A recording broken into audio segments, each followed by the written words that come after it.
There is complete pandemonium in Maldives. There are videos of scuffles inside the Maldivian parliament that are going viral. In a shocking incident, the Prosecutor General of Maldives was struck with a hammer while he was out on the streets. It goes without saying that he had been appointed by the previous government in Maldives.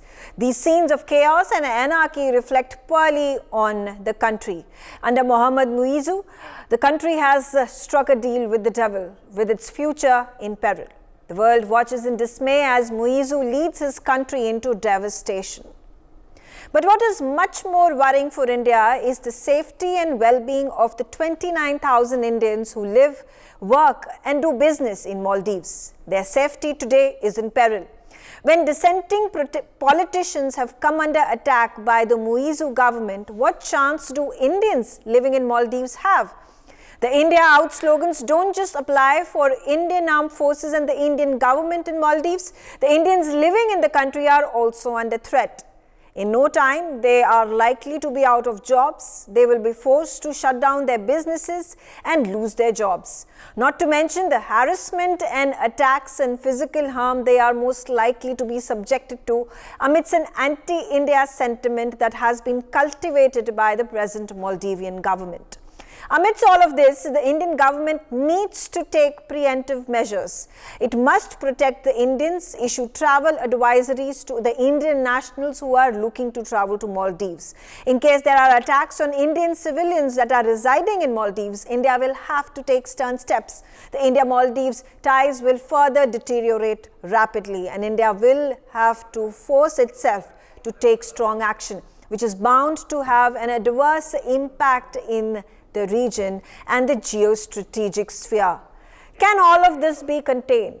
Can India act before the situation worsens? What options do the Maldivian Indians have to safeguard themselves? These are worrying questions, pressing questions. I'm quickly going to get in my panelists to discuss this important concerning event in wake of the massive crisis that Maldives faces. I'm first going to bring in Jose Dominic. He is a former CEO of the CGH Earth Group. He has, in fact, a legacy of building world-class resorts in Lakshadweep. And Jose Dominic, I get you into this conversation because there are several Indians who are residing in India and they have thriving businesses by opening up resorts in different parts of Maldives. In a situation where there are a number of dissenters in Maldives against the Muizzu government who are being attacked, there seems to be an environment of chaos and anarchy that is witnessed in Maldives. How are the lives and livelihoods of these businesses, these businessmen, and particularly the resort owners in Maldives who are Indians going to be safeguarded?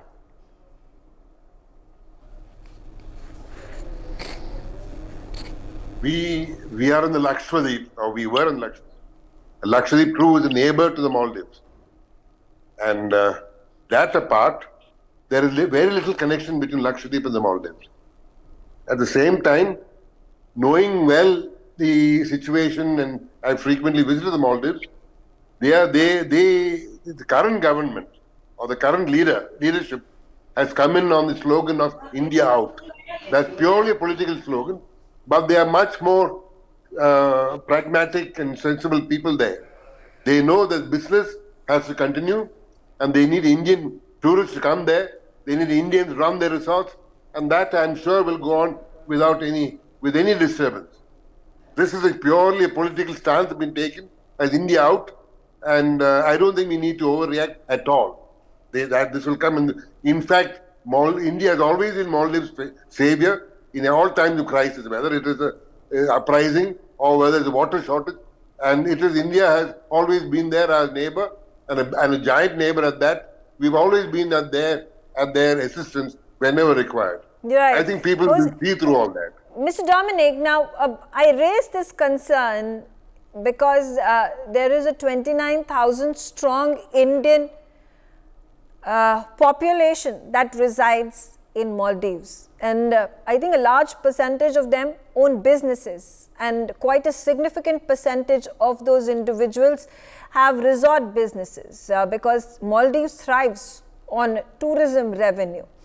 I talk about how there is a cause of concern for the safety and safeguarding of the people, the Indians who are living in Maldives, is because when you talk about India out policy, you have taken a strong action in removing the Indian armed forces personnel from your territory. So isn't it a matter of time that there are going to be private Indian nationals living in your territory who are also going to be targeted? Case in point, when there can be politicians who are dissenting against the Muizzu government who are being attacked, what is the chance that Indian nationals have, keeping in mind there is a very anti-India sentiment that has been very carefully cultivated by Muizzu? See, this sentiment is at the political vote gathering level. But the hard reality on the ground is that they very much know that Maldives needs Indian tourists to come there. Maldives needs Indian personnel to run their establishments. At the same time, most of the Maldivian people come to Thiruvananthapuram for their medical treatment. That is the closest high quality medical facility available at a reasonable cost. So there's a very close relationship between the two countries, which I don't think will be put into disarray by these political positioning. Okay. Quickly getting in a view from Major General Dhruv Katoch. Major General Katoch, I again raised the question about the safety of Indians. You know, when an India out policy has been imbibed by the government, there are large-scale protests that have been taking place on the streets right before the Muizzu government came into power. In fact, Muizzu was at the forefront of these protests. When you have an anti-India policy, it is going to be permeating onto the ground against the Indians who are living in your country. So can there be preemptive measures that can be taken by the government of India? Thank you. Firstly, I think let us not underplay the threat which exists to the Indian citizens who are currently working or residing in Maldives. The threat is real, not because of any specific reason or the India Out campaign, but specifically because certain terrorist groups have got great influence there, like the Lashkar-e-Taiba, and they will be telling the cadre to target the Indians. And I do not think that the government of Maldives, the present government of Maldives, has taken any proactive steps so far to curb such elements. So that sort of activity has started now. So we have these organizations which are supporting terrorist groups in alignment with the government of Maldives. So there is a clear inherent danger to the Indians living there and running their businesses. So what can we do now?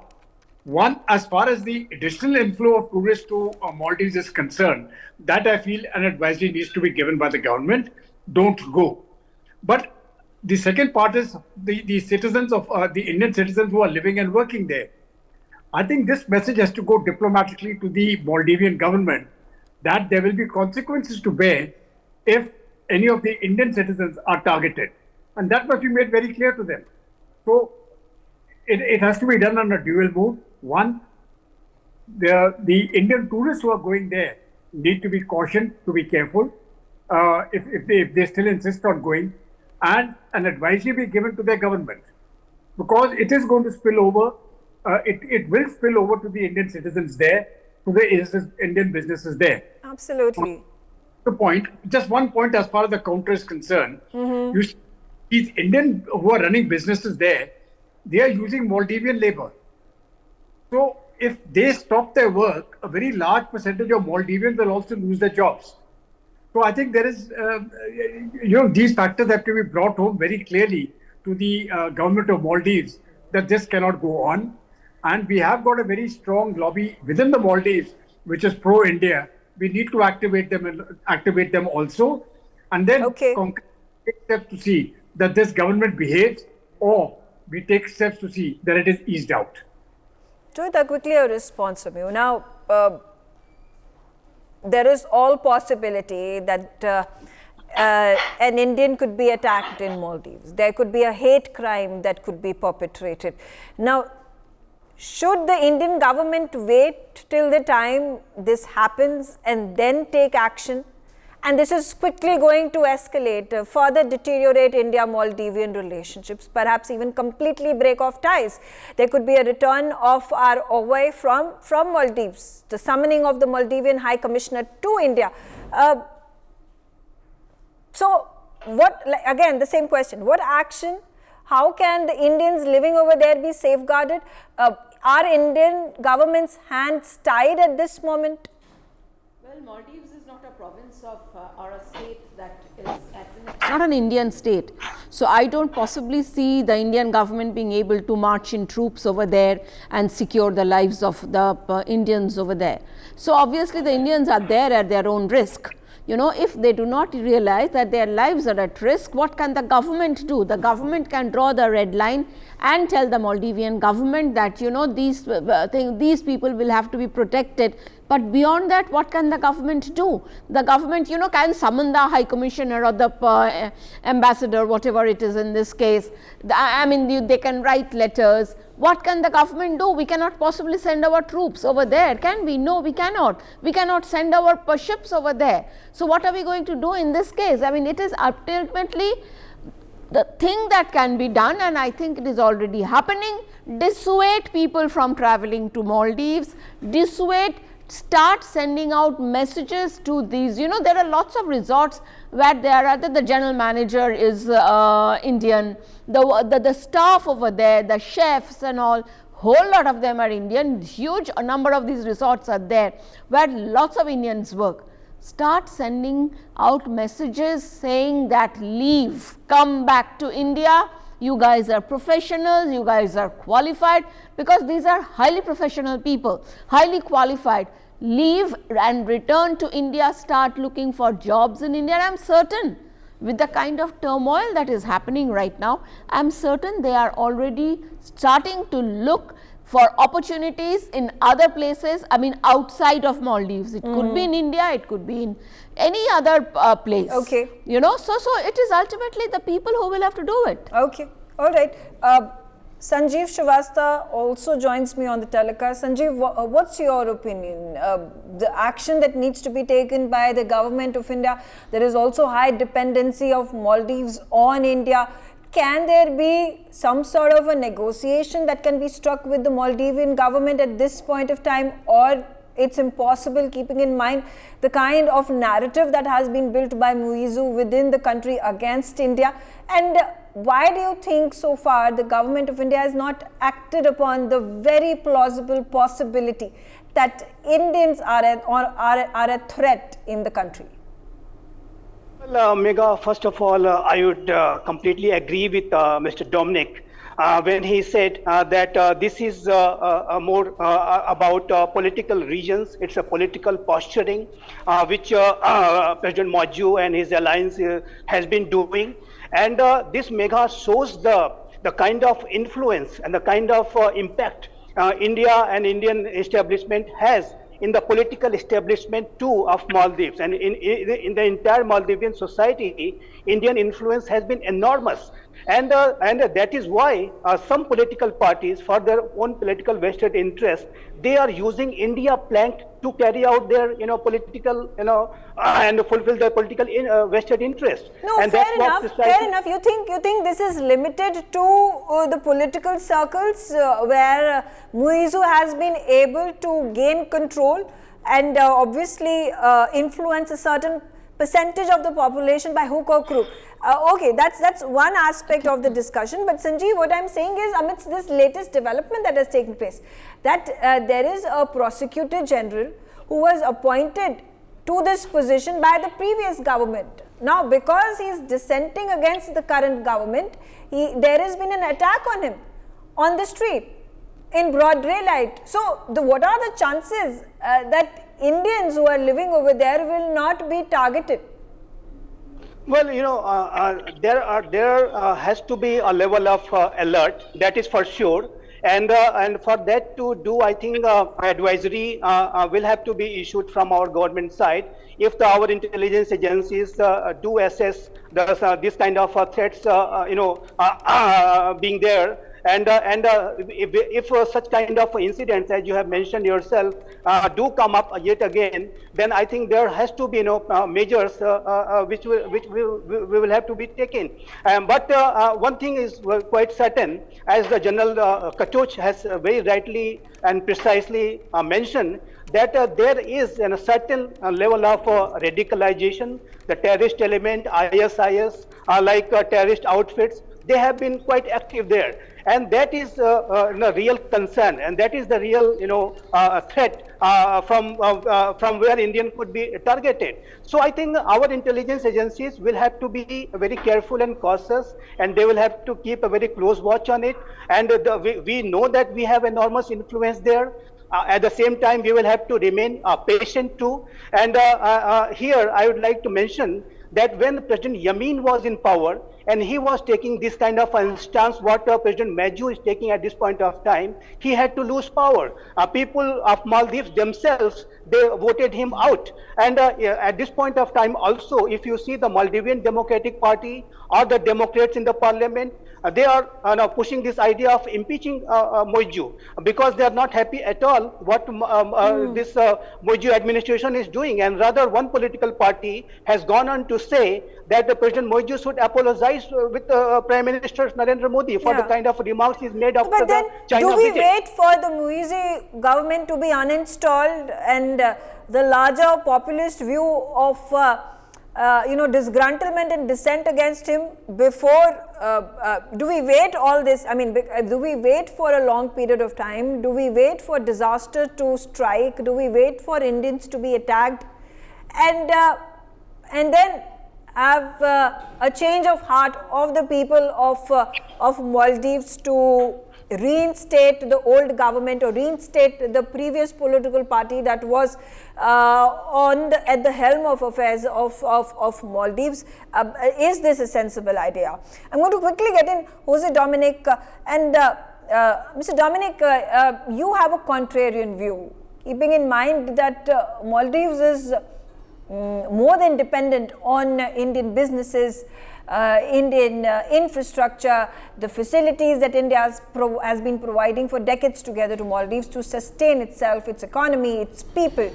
But in the view, hypothetically, if such a situation was to arise, and the likelihood of it is more than not, there would be large number of businesses which are owned by Indians that are likely to be heavily impacted by this move. Now, and if we take a look at, there are some big hotel chains that have set up bases in Maldives. Top of the mind comes the Taj resorts.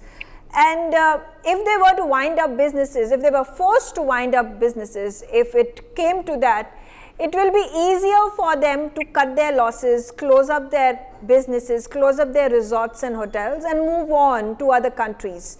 But when it comes to the small scale investors, when it comes to the small resort owners, the individuals who are running these 2 or 3 resorts in Maldives, in different parts of Maldives, it's much more difficult for them to fight this crisis, because once they shut down, they will be facing huge losses. So in a situation such as this, how can minimum damage be sustained by the Indian nationals, by the Indian businesses on the ground? Over exaggeration of what we see there. There is definitely a quarrel between different political factions in that country, and they are the slanging match going on, and there one has taken the position of India out. One What seems is to be this guy talking about? towards the Chinese. Those leave that aside, but certainly on the ground, there's absolutely no threat or danger to Indians working there, to tourists going there, as much as most of the Maldivians come to to Kerala for medical treatment. There's no danger to them also. See, this is what is the ground reality. Yes. Oh, See, but you know, there war was, when that entire India Out campaign was launched, it reached a crescendo. Muizzu was appointed. The government of India, the Ministry of External Affairs, issued an advisory to travelers wanting to travel to Maldives, talking about how they need to be concerned, and take and ensure that they are safe and sound, and thereby decide upon whether they want to travel to Maldives. So it's not coming out of thin air. It's because the government of India thinks for the safety of the travelers wanting to travel to Maldives that they are issuing these advisories. Let me also say this. When those junior ministers made those unwarranted comments, what did the government there do? They suspended them. They chastised them. So they did react to the objections put forward by India. I think we must follow a diplomatic process, and diplomatic processes are in place, and behind the scenes, all that is being done. It should not be made into a public outcry between. Fair enough. Major General Dhruv Katoch, quickly coming to you now. Again, the big question: do we wait for the situation to worsen? Do you think Indian government and the Ministry of External Affairs should have already acted upon this very possible threat to the Indian nationals living over there? How can we at this point of time mitigate the possible crisis that Indians are likely to face over there? Megha, I do not think we should underplay the threat. The threat is real, both from the government and from certain organizations which are radicalized. And those radicalized organizations are receiving support from the Islamic State, from organizations like Lashkar-e-Taiba, and from the Pakistan's ISI. So, let us not fool ourselves that, we've been having good relations all these years and they will continue. They are not going to continue because there are people inside who do not want it to carry on. Now, for us to say simply that, we are neighbors and we need to, have good relations, it doesn't work that way. Mm-hmm. So, I'm afraid the government of India will have to take a very strong stand. The initial advisory has to be issued as far as tourists are concerned. But secondly, a warning has to be given to the Maldivian government that if Indian citizens are targeted inside Maldives, then Maldives will bear the consequences. Right. And those consequences will be very severe. We don't have to name those consequences. It doesn't really matter. But there will be consequences. Okay. And troops can't be moved. If our interests are threatened, well, we will move troops. Okay. Joyita, Joyita, coming to you about the larger impact of the geostrategic ties between India and Maldives and the direct interest that China has in pushing Maldives as a puppet against India. If I can just, continue, add to what General Katoch said. When you're talking about consequences, what are these consequences? You shut off the tourist trap, that tap of tourism, just shut it off. Issue advisories, tell Indians openly that do not go to Maldives because it is a threat. Okay, the minute you start doing that, the minute that message starts coming from the government, see what happens, because 11% of Maldives tourism industry is because of Indians, 11%. So, you start switching off that tap and see what happens after that. As it is, if I can just remind everyone here that recently Muizzu's mayoral seat, which he was before he became president, his party lost because the travel and tourism industry in particular is very upset with what Muizzu has been doing. Okay. So, and so there is a large percentage of the population which is very upset in Mali in particular, where around 2 lakh people live out of Maldives total 5 lakh population. But you see, so they have already decided Muizzu is not the best person, but at the same time he won because on the back of a radical Islamist vote. Okay, and herein comes the question of China, because you see China has been kind of feeding that, what Muizzu is actually a puppet of China.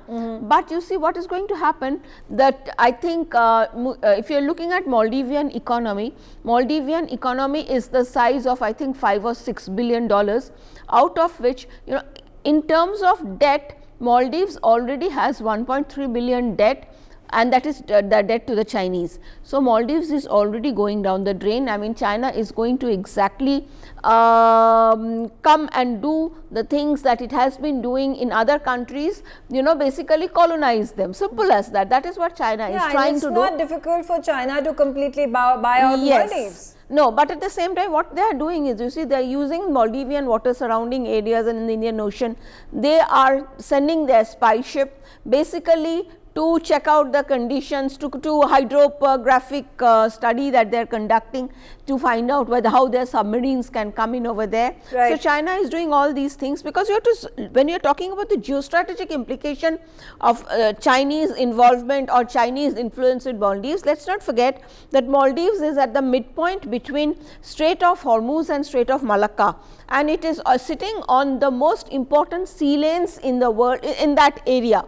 So, you see, if China can kind of influence and basically have its own government over there, it is keeping an eye on the whole sea lane, and it is so, in terms of locational advantage and all, Maldives, and it is right next door to, by the way, Diego Garcia. Apart from the Indian landmass, it is also, when you are looking at Maldives, some of Maldives islands and all, they are right next to Diego Garcia, and who is that? It's a British island, but actually there is a US military base over there. Okay. So, Maldives is very, very strategically important. Okay, all right. Quickly, a last comment from you, Sanjeev. I'm out of time, so another 30 seconds. And the question, can there be a possibility that India declares an all-out war against Maldives if there was a civilian of Indian descent that was attacked, that was killed in a situation as crucial as this? Very good question, Megha, and let me say very clearly here that if Indian citizens or tourists, they come under any kind of attack, either from any radical organization, any terrorist organization, then the Maldives note that there will be severe consequences. Because this India, the new India, under the leadership of Prime Minister Narendra Modi, has a zero tolerance policy against terrorism. And we do not tolerate the acts of terrorism against our citizens anywhere around the world. Be it Maldives, be it Canada, or anywhere. We have carried out 2 strikes in Pakistan, and we will carry out several such strikes in anywhere around the globe, wherever it suits to our interest and to our security interest. I think Indian government's position on this very serious matter, if that occurs, I hope it doesn't occur, and I am sure that our intelligence agencies are keeping a very close watch on it, and if there are certain threats level, then there will be advisory issues to our tourists. I am sure about it. But yes, having said that, let me say and repeat it, that if there are such incidents against Indians, then there will be severe consequences. Okay. All right. I'm out of time. I thank all of you for joining me on the telecast. For more such videos, subscribe to the NewsX YouTube channel, hit the bell icon.